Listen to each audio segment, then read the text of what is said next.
माया की अम्मी की कॉल आई थी। क्या? तुमने एड्रेस दे दिया क्या? कि जहांगीर इस बात के लिए कभी भी नहीं मानेगा, बल्कि वो वली के साथ अब बहुत बड़ा करने वाला है। और जो वली है वो अपने बाप की जद में माया के लिए स्टैंड लेगा। माया का बाप तो अपनी बेइज्जती तो भूल ही नहीं पा रहा।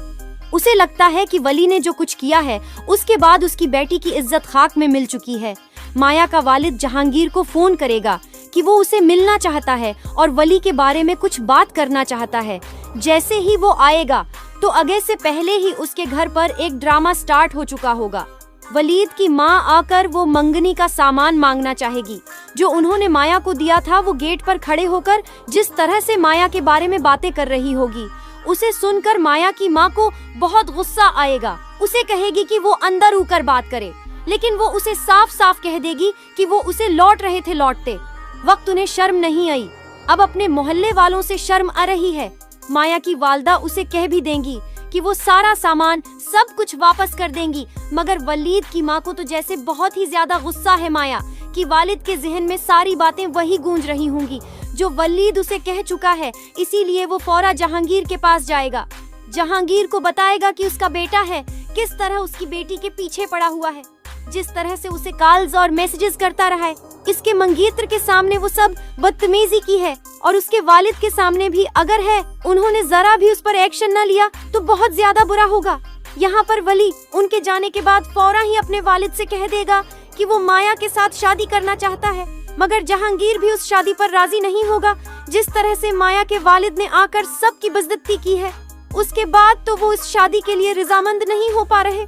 दूसरी तरफ माया तो बहुत ज्यादा खुश है कि वलीद से उसकी जान छूट चुकी है। वलीद खुद ही उसे छोड़कर चला गया है। अब उसके रास्ते साफ हो चुके हैं, मगर वली के घर वाले नहीं मान रहे। ये बात भी जल्द ही उसे मालूम हो जाएगी। वली माया की खातिर अपना घर भी छोड़ देगा, अपने वालिद के सामने खड़ा हो जाएगा कि वो सिर्फ और सिर्फ माया से शादी करेगा।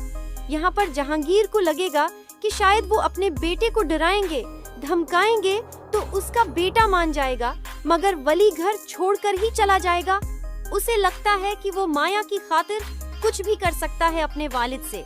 वो यही कहेगा कि उसने उनकी ख्वाब की खातिर अपने ख्वाब चकनाचूर कर दिए, मगर वो माया को किसी भी सूरत छोड़ने को तैयार नहीं। और वली जहांगीर से कहेगा कि जब अपने जहांगीर अहमद बनकर अपनी जिंदगी गुजार ली तो मुझे वली जहांगीर बनकर गुजारने दे। जिस पर जहांगीर वली को जोरदार थप्पड़ मारेगा और कहेगा कि तुम मेरे बेटे हो और तुम्हारी जिंदगी का फैसला सिर्फ और सिर्फ मैं करूंगा। तुम्हें अपनी जिंदगी का फैसला लेने का कोई हक नहीं है, और वैसे भी मैं तुम्हारा रिश्ता माया से नहीं बल्कि अपनी भतीजी अमल से करना चाहता हूँ। जब वली ये सुनेगा कि उसका अबू उसकी शादी अपनी भतीजी है अमल से करवाना चाहता है, तो वो कहेगा कि मैं अमल को पसंद नहीं करता, मैं माया को पसंद करता हूँ और उसी से ही शादी करूँगा। फिर वली अमल से कहता है कि तुम बताओ है ना कि तुम भी जानती हो कि मैं माया को पसंद करता हूँ और हम दोनों सिर्फ दोस्त हैं। जिस पर अमल खामोश हो जाती हैं, क्योंकि अमल भी वली को पसंद करती है और वो भी वली से शादी करना चाहती है, जबकि अमल पहले से ही जानती है कि उसके चाचू अपने बेटे की शादी उससे करवाना चाहते हैं। अमल की खामोशी देखने के बाद उसका भाई समीर सब कुछ समझ जाता है कि अमल वली को पसंद करती है। 2-3 तो जब सब घर वाली ये बात सुनेंगे कि जहांगीर वली की शादी अमल से करना चाहता है, तो सारे के सारे हैरान रह जाएंगे कि यहाँ पर ये क्या चल रहा है।